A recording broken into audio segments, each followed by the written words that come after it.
Hindi ko may kwento sa yung mga masasakit na salita. It's so painful that pinagmamalasakit mo sila. Pero the words that hindi mo makakain, lalo na yun si Joel Chua, who lied here in this show, na wala siyang sinabi in your face, all of you here, na hindi raw niya ginawa yun. No, that's not true. You said something. You said something that even you yourself cannot be proud of. Ha? Dalawa kayo ni Roland Valeriano. Ngayon lang ako sumagot kasi hindi ko kayo sinasagot ng kampanya. Yung dalawa na yan. Said something na kahit ikaw, Pinky, hindi mo makakain. Nako, nag-ala PRRD ho itong si Yorme Isko Moreno sa kanyang interview na yan dyan sa On Point, dyan kay Ma'am Pinky Web. Pero bago ho yan mga kababayan, isang like at isang subscribe. Masaya na ho tayo dyan sa mga gusto sumali sa ating community. Yung join button, nandyan lang ho sa baba. Hayun na nga mga kababayan, dito sa video na to, pasadaan din ho natin na mabilisan. Itong mga nagbabadyang rigodon dyan sa Senado. Teka lang ho ito.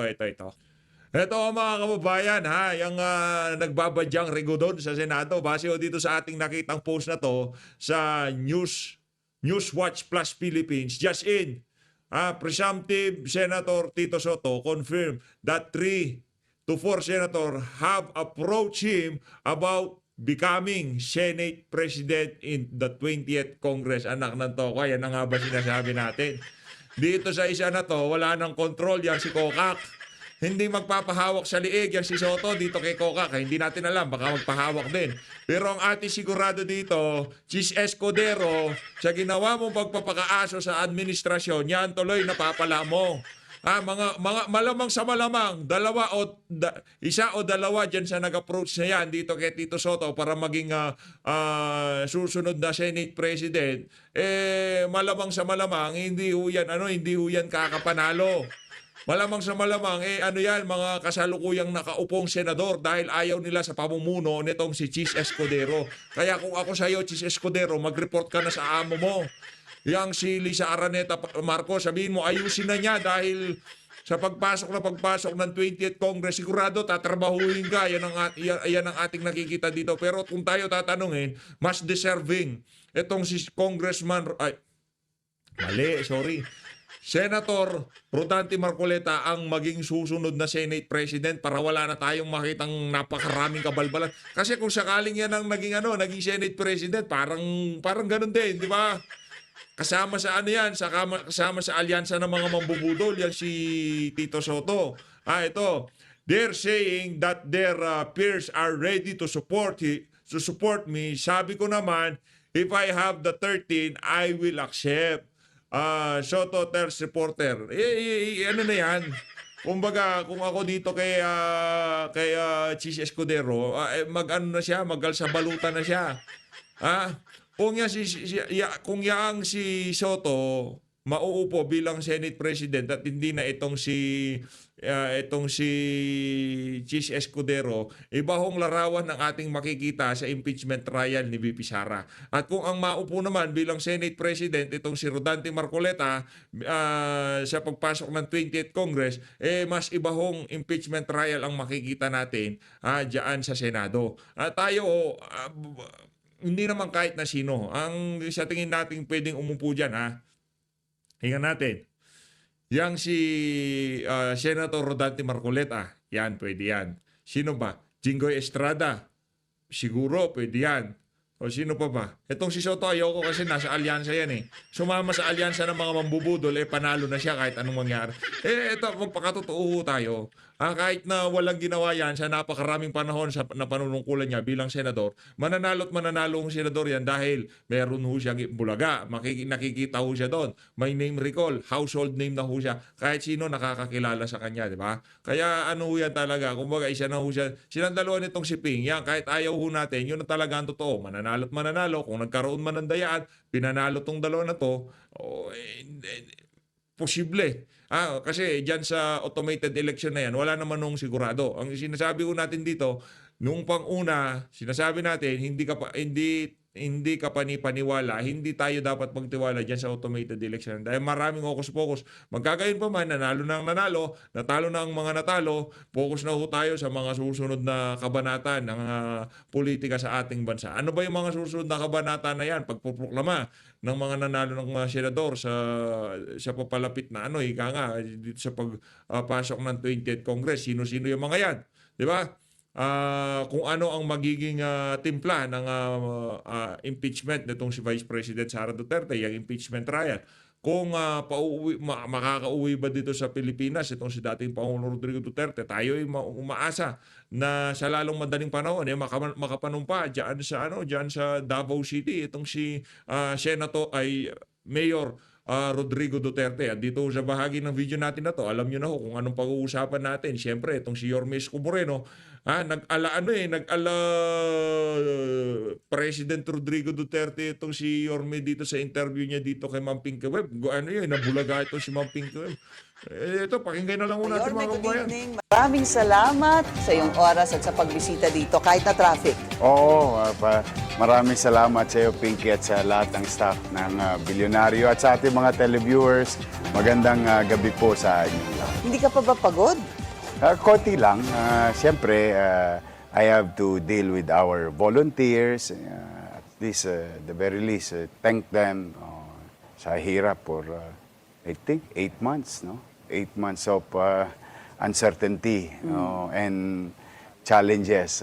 But I just want to be with them and try to shake hands as many as I can to show our gratitude as a team in Action Democratico. In 8 months, 45 days lang po ang ano. Oo, but Campaign period. when you filed your candidacy, well, marami ka ng activities to reach Paparamdam ka na. No? reach people, but we went back to the old ways. And I think there are things in the old times na pwede pa rin and applicable pa rin on how to, talk to people, which is the town hall meeting. So we've been doing that since October 9, up and down. I mean, morning, afternoon with Chi Atienza and the Yormes Choice. And awa naman ng Diyos, dumating yung kampanya, settled na yung isipan ng tao because a lot ay of mga things were kaalyado thrown sa party against ni me, VP Sara. emotional, and some are technicals, but the people needs answer, and I answered it the way kung paano sa kalsada. Bakit ba, no? Bakit ba naisipan mo talagang bumalik? Ano ba yung nakita mo sa Manila na kinailangan mong balikan? Well, it started deteriorating. No, I've been telling Ate and the group na sabi ko, I think hindi natin makukuha ng passion show lang yung city's problem. No, we have to show, you have to create extra mile effort to put things in right perspective. A lot of businessmen were worried about the zoning, the abuse in the zoning board, and the abuse on some government employees, and the basic services like the health centers. Yun, masyadong ikinagalit yun ng tao when they had it online schedule. Yun nga yung narinig ko sa isa sa mga kampanya mo. Oo, medyo nagdamdam talaga ang tao doon. Plus, the fact that nangadugyot talaga ang Maynila. And we became, I think, the data will show, we became number 1 in the crime index in Southeast Asia. So this, well, hindi ko naman ipinagkait itong mga data na to, itong mga ano to sa kanila, sinasabi ko to, but ikinipit balikat na lamang ng ilan. But when I went down, may insidente sa Antonio Rivera, may malaking sunog. I went there na nakikiusap yung mga tao, puntahan sila. So that's about 11 p.m. No? Then I went down and doon nag-start yung word na bumalik ka na. That thing viral. No? And sabi ko, why the people are looking for somebody? Kailan yun? Kailan yung binisita mo Ano yung yun? sunog? Anong buwan? I think July or August. Pero Yorme, kahit nasabihin po natin na nanggaling sa mga tao yung bumalik ka na, nung natalo po kayo during the 2022 presidential race, I know you had your own TV show. Yeah. Wala ho ba dun sa pakiramdam mo na, just to be honest, that you wanted to come back? No. Kasi medyo, hindi ba, medyo nabitin din yung iyong No, pagka-mayor not sa really, Manila? because I trust her. I really trust them.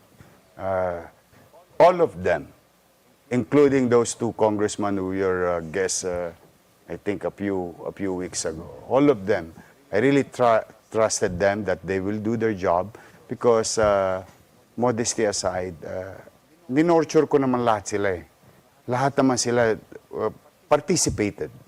I did not govern on my own or capriccio lamang. I tried to involve them and nurture and hone them to do service.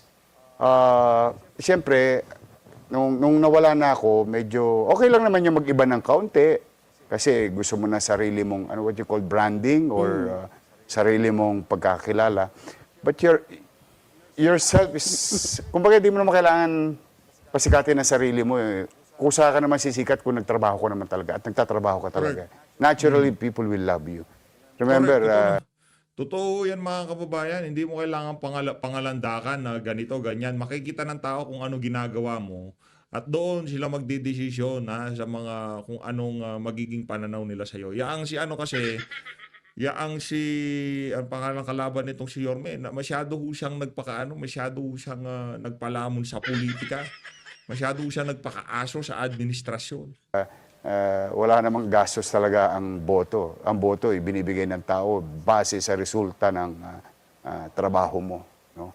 And a lot of things were not continued. So, I think that is the ng konsepto nung resulta, ng overwhelming result nung boto. Bakit hindi nila ginawa ang kanilang trabaho? So let's name them. I guess I'm assuming that's Congressman Abante, tama ba? And Congressman... Sila, mga yung mga alaga namin. Si Joel Chua. Okay, Yeah, panalo si Joel Chua. Yeah, in a very slim margin. Si Roland Valeriano.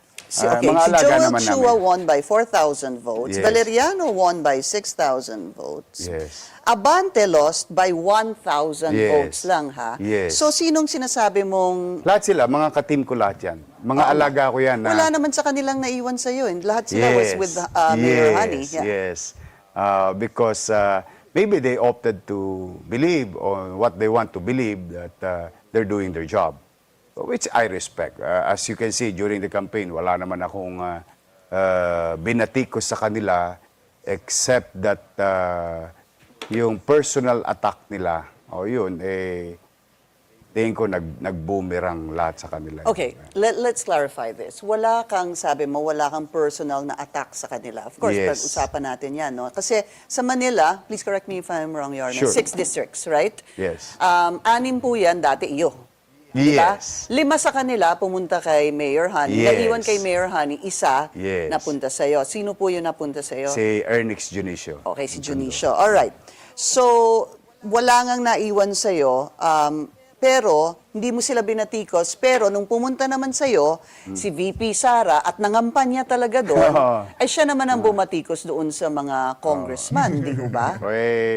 Hindi ko naman pwedeng pigilan ng damdamin katulad ng isang botante o yung kung ano sasabihin niya sa kandidato. Hindi naman pwedeng magbalat sibuyas ang mga kandidato o mga taong gobyerno kapag binabatik ko sila ng mamamayan. Correct. That's a price they have to pay of what they did to a person or to a group of people. But as a matter of fact, when we campaign, very clear yung message namin sa Yorme's Choice.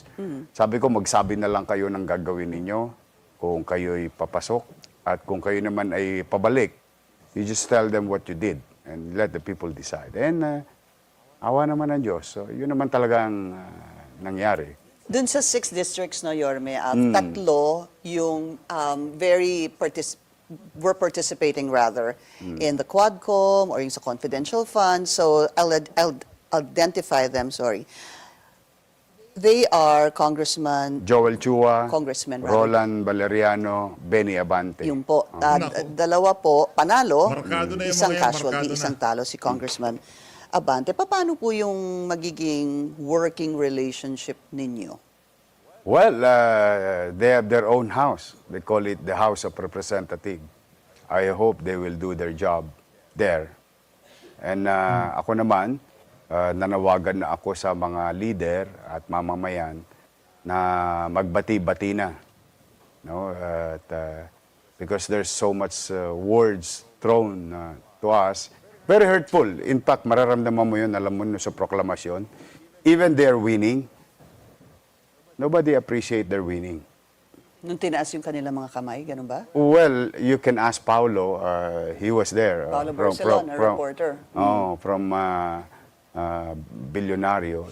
Wala talaga. But kaya nung naramdaman ko yon na there's so much hate against them, sabi ko na lamang, ano na tayo? Yorme, why is there hate against them? Is it because of VP Sara?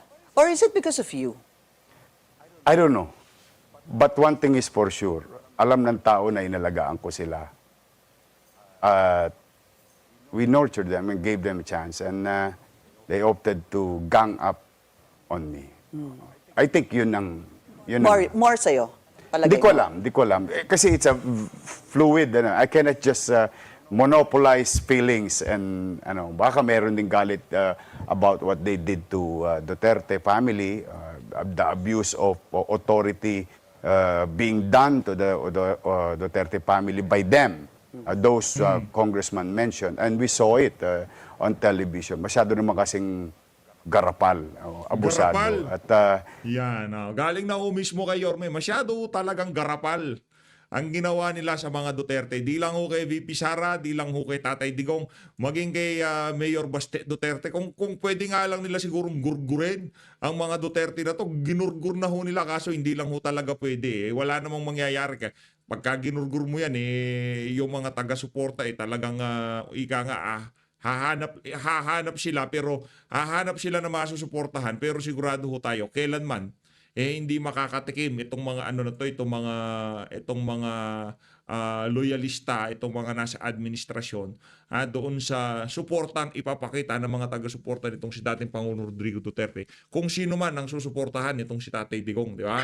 Wala ho silang mapapala kahit na anong gawin nila, hindi nila mawiwin ang damdamin ng mga taga-suporta ni Tatay Digong. Pagkatapos ng ginawa nila na yan kay VP Sara, pagkatapos ng ginawa nila yan kay dating Pangulong Rodrigo Duterte, ang Visayas at Mindanao talagang Duterte pa rin. Ngayon, kung magkakaroon ng pukpukan, yung tipong parang 2022 presidential election, hindi ho makakapalag yung mga taga-NCR. Ano ang ating sigurado dito? Hindi ho sila makakapalag. Yung mga taga-Luzon, hindi ho sila makakapalag pagka nagsalita ang Visayas at Mindanao. Talagang nagtulong-tulong para maipanalo kung sino man ang kandidato nitong si dating Pangulo Rodrigo Duterte. Mananalo at mananalo. Ngayon pa lang nakikita na ho natin kung anong magiging landscape ng 2028 presidential election. Bakit pinag-uusapan natin yan? Kakapanalo pa lang nito mga to. Dahil doon ho tayo papunta. At kaya ho tayo excited sa 2028 dahil doon pa lang ho talaga tayo makaka-move on, magkakaroon ng pagbabago dito sa bansang to. Sa 2028 pa lang ho. Pero dito sa susunod na 3 taon, puro sabaw-sabaw ho ang mangyayari dito sa bansa natin. Ipinamumukha pa sa atin na kapag binabanatan nila yung isang kandidato, nagkakapera sila. Because they get 70 million, 100 million, AKAP, AIX, and so on and so forth. So, I think, even in the national slate, napansin ko, alam ng tao Alam ng tao yung sitwasyon. So, they paid the price. And I think they should learn their lesson very well. It's a very painful lesson to any candidate. If I were in their shoes, I will feel the same. I have to...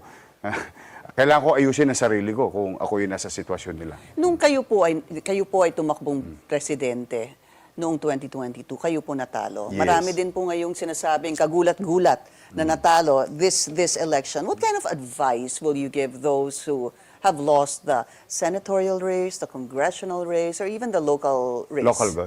Well, ako... Monday evening, I was watching television across channel. And I saw the trajectory. And I said to my team, si Tito Lito, Banay, sabi ko, maggayak na kayo, magligpit na tayo ng gamit. Bukas ng umaga, antabayan na lang natin to, bukas ng umaga, lalabas ako sa Capital Report. And immediately, I think, early morning, I congratulated, even though it is not official count, unofficial count by other stations who naka-hook up sa Comelec Comelec server. Sabi na ako, I conceded, face losses or alam mo, harapin mo na kagad ang katotohanan, yung mapapayo, harapin mo na kagad ang katotohanan, you move on with your life, and be a man enough to, accept defeat.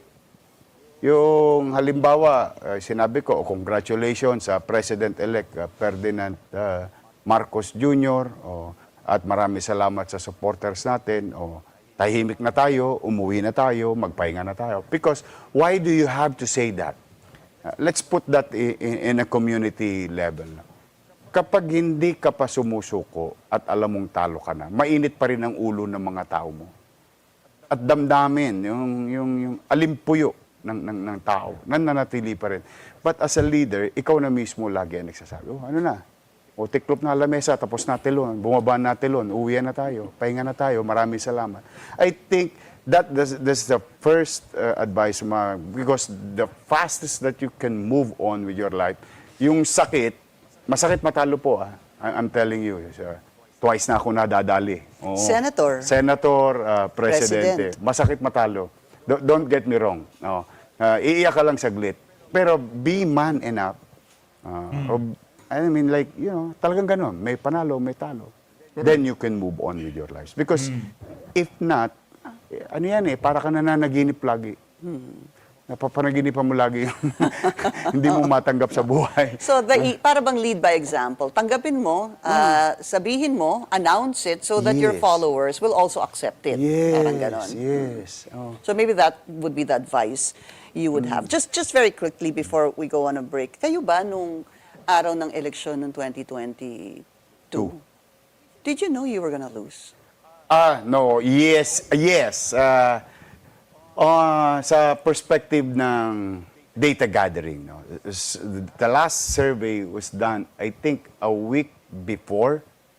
And if you are talking of 7,100 islands with that kind of lead based on surveys, sabi ko, exercising in futility na to. Yari na tayo. But we must continue. Because sabi nga, fight is a fight hanggang dulo, ilaban natin. If you believe on something, hanggat hindi naman tapos, at hindi pa naman nagpapasya ang utaw, tuloy-tuloy lang. But nakita na namin yon. Sabi ko, hindi na tayo makakaikot ng Pilipinas. Kulang na to sa oras. Hindi natin aabutin. And that the same thing happened to Manila. On April 23, Okta Research came up with 63% sa atin, 18% kay ate, doon sa pangatlong kandidato, 16%, no? Alam mo, lumabas sa election ng based sa Okta Research, no? Publicly, it was published. 60, 21, 17. Kasi plus minus 3 yan ang margin. So, nakita mo yung ratio, nandun na siya. Kumbaga, yun din halos yung lumabas. So, yung experience namin of losing, feeling losing ahead of time and feeling winning ahead of time, pareho yung pakaramdam. Talaga. Talagang ganun na, pag olats, olats. Pag panalo, salamat sa Diyos. Was there anything that you learned from the 2022 elections na nung umpisa, maraming nag-iisip na ang lakas ng pag-asa mo. Parang isa ka sa mga top choice nung umpisa nung kampanya. Pero bumaba ka Nagkaroon ka ng downhill, kumbaga, na projection, So, was there anything you learned from that campaign that you had to implement in this campaign to be able to make sure you would win? Kasi I took, somebody lied. That is a fact. You took what? Basta, somebody lied As somebody lied, In front of me. Nagsinungaling. Sa akin. And I took that personally and brought it to the campaign. May nagsinungaling sa'yo. Sino yun? Hindi Basta, wala na yun. Sabi ko kasi, pass is pass eh. Sino yun? Sino yun ulit? Somebody, basta ito lang yun. Para for the sake of our people. Total, wala naman na yan. Oo. In fact, yung iba nga dyan, tinulungan ko pa nitong halalan. Hindi ba ikaw ang nagsinungaling? No. Di ba sinabi mo hindi ka tatakbo? Yes. Oo. No. You're asking, no. You are asking what kind o anong mga eleksyon Lessons. na pwede kong natutunan noong 2022 na hindi ko na in-apply o in-apply ko. No, meron akong ginawa. I took it personally because in front of me, in this long table, on the other side of the table, somebody lied. Ay, alam ko na. Somebody Sinasabi lied mo, in that conversation. Babae ba yun? Basta when I Babae left, ba yun? when I left, I took that personally and Nagalit ka ata nun. Hindi, kasi ano lang, medyo pagpapasensya nyo na ako, Pinky Misa. Misa magaspang lang talaga ako. But it doesn't mean I'm really a bad person. It's just that masakit lang pag sinungalingan noong ikay harap-harapang pinagsisinungaling. Sinabihan. Okay. Yun But yung, then, that okay. lesson, pagdating Hindi ko dito, alam yan. Sa mga nakakaalam dyan sa ano na yan, nandiyan yung email address ko ha. I-ano nyo, kwento nyo sa akin yung long table na yan. Hindi ko alam yung storya na yan. Nakalanto ko, dami ko talagang di alam. wala na, nanamlay ako. Sabi ko, hindi, sa taong bayan na lang ako makikipag-usap. At least sa taong bayan, totoo. Pag ayaw sa akin taong bayan, iismirang ka lang eh. Pagka gusto ko naman ng taong bayan, katulad yung mga lolo't lola ko, mga lolo't lola ko, I heard what you did during Monday's votation. Anong nangyari? Di ba, boboto sila, maaga. Matutuwa ka naman doon sa mga matatanda. Dahil? Ayaw nilang pahawak sa BEI. Baka They daw wanted to mabago yung protect boto nila their sa akin. ballot, no? Inakyat pa nila sa third floor. Talaga? Marami.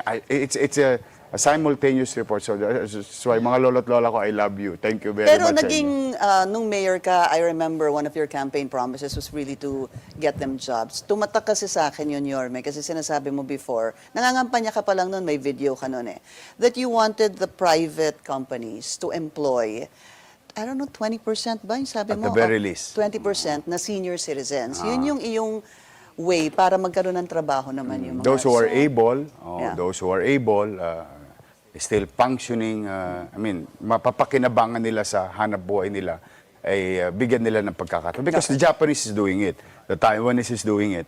So I think the Filipinos can do it sa mga lolo't lola natin. And in fairness, shout out sa Jollibee, McDonald's, Yun ang hiningan at mo, kung sino-sino sinabihan mo pang di mga ba? Oo. kumpanya. Pasensya na kayo, kailangan kong batiin. I have to give credit where it's due.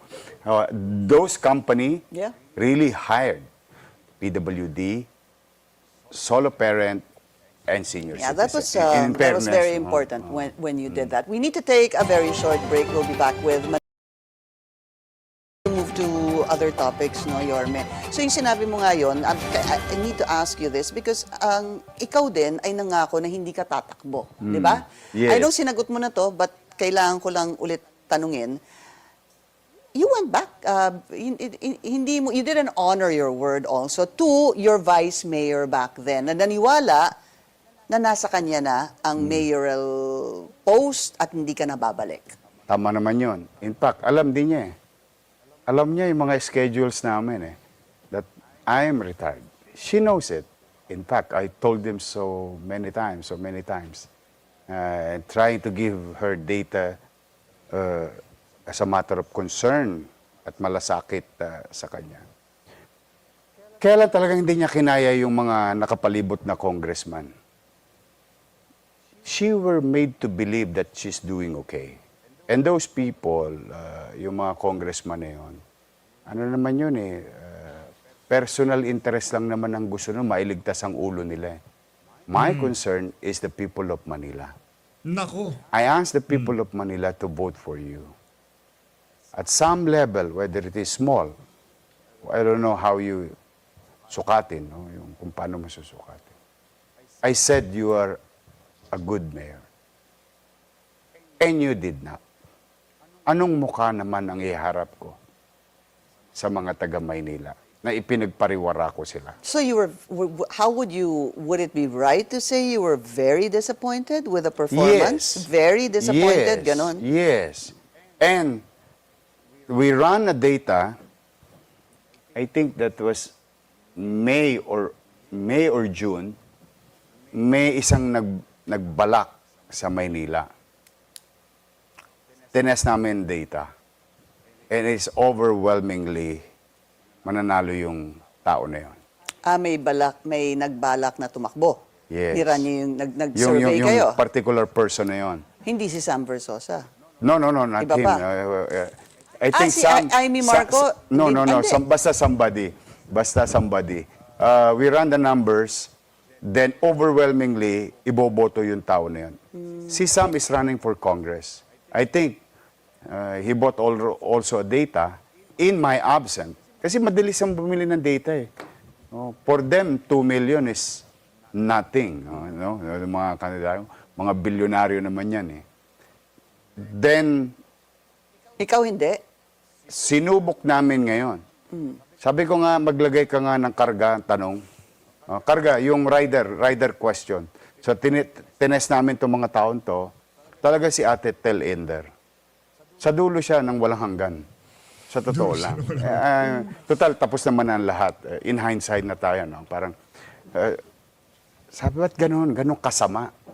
Then, nag-rider kami. Nung nag-rider kami, naubos lahat itong mga magbabalak.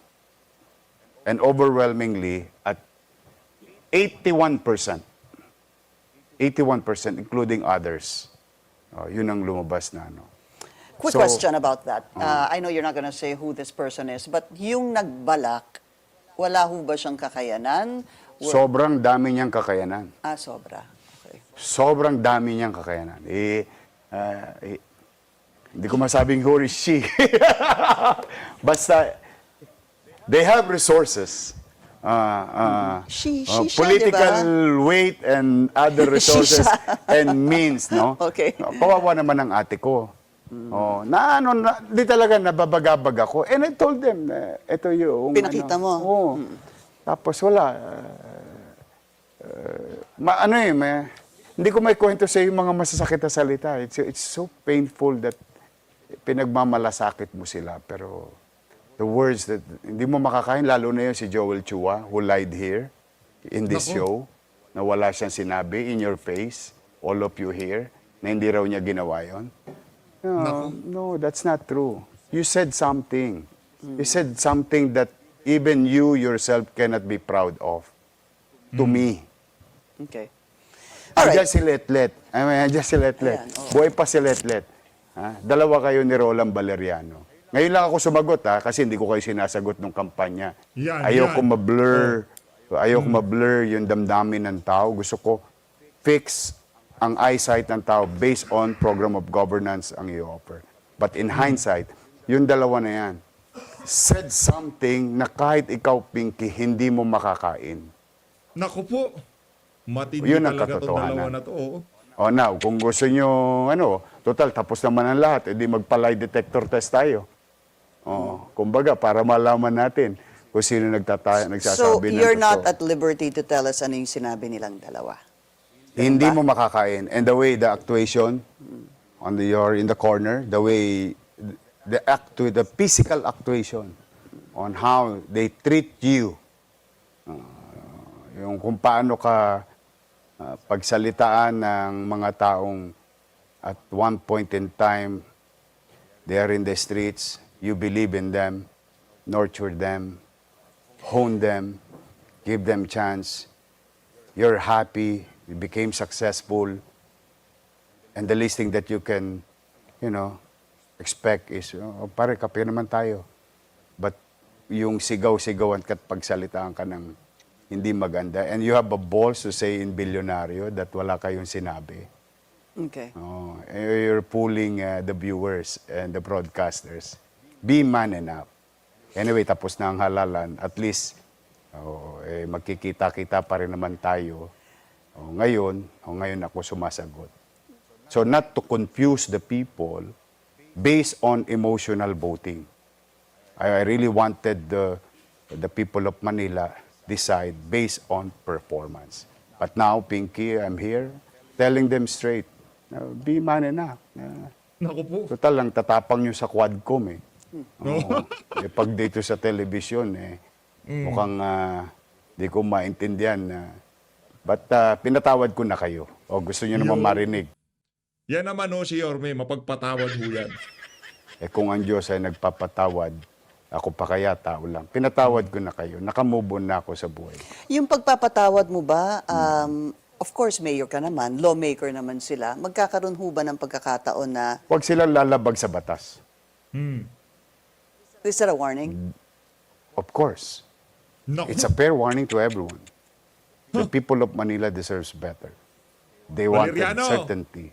They wanted rules are put in order. And it's applicable to everyone. No abuse will be done by this congressman under my watch. No. Not a single day. All right. Pag mali kayo, mali kayo. Kung kinakailangan arrestuin ko sila, I'll make arrest. That is a promise. That's how Because that is serious a you are. commitment. Saludo. O yung mga flood control dyan. Ako, Yorme, maraming kaletsiyan na nangyari sa lungsod ng Maynila nung nawala ka. Ngayon yung mga naluklok yung mga yan dahil lamang sa impeachment ni VP Sara. Wala namang kwenta, puro sabaw-sabaw lang yung mga yan. Kumbaga, kaya inupo yan dahil sila nang may alam. Sila nang trumabaho sa impeachment ni VP. Kung matatalo yan si Chua, matatalo yan kung sino-sino pang mga bida-bida niya sa Quadcom, paano na lang, di ba? Hahanap na naman sila ng bagong prosecutor sa impeachment ni VP. Ang hirap-hirap na, pag-aaralan na naman nila. Kesyo, di ba? Kaya kailangan si Joel Chua, yan si Luistro, yan si Acop, makapasok yan. Kaya ang sinasabi ko natin dito, yung eleksyon na yan, napakalaking kabalbalan sa totoo lang. The people of Manila. Kasi yun ang kinumit ko sa entablado eh. Di ba na maliwanag naman sila, mga Tolonges, magbago na kayo ng address. Hold up pair is not chair. Ikinumit ko yun sa taong bayan and the people replied. Showing this much overwhelming votes. So, kung gusto nila, magtrabaho sila, maglingkod sila sa taong bayan, I'll support them. Don't get me wrong. Pero wala nang pribilehiyo ngayon. Okay. Pantay-pantay lang tayo. Yorme, just Ayun na nga mga kababayan, napakaganda ho ng mga tirada nitong si Yorme dito ha. Ano ho ito, kumbaga sana magsilbing babala doon kay na Valeriano, dito kay Chua, na ayusin yung mga trabaho nyo. Nakabantay sa inyo si Yorme. So Luis, maraming salamat ho. Mag-ingat ho kayo lahat. Mahalin natin ng Pilipinas.